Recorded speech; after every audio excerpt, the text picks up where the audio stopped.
Wala ka pa ba maisip na lutuin ngayong tanghalian? Subukan mo itong pinaksiw na isdang dalagang bukid. Mura lang madaling lutuin pero siguradong napakasarap. O siya tara, at samahan mo ako magluto. At yan pala ang nabili kong isda, sobrang fresh. Nilagay ko lang yan sa isang pan.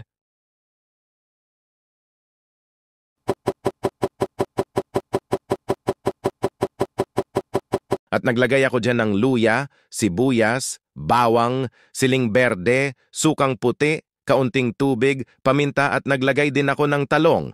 Di ko na napakita naglagay din ako ng kaunting asin. Kung gusto mo pala ng mga ganitong video ay mag-like at subscribe ka na. Maraming salamat! Pag nailagay mo na lahat ng sangkap ay takpan at lutuin ng mga 10 minuto. At makalipas ang 10 minuto ay pwedeng-pwede na yan ready to serve. Kung umabot ka dito, ay baka pwede mo naman i-comment kung taga saan ka para naman malaman ko kung saan umabot ang video na ito. Maraming salamat! Hanggang dito na lang hanggang sa muli. Paalam!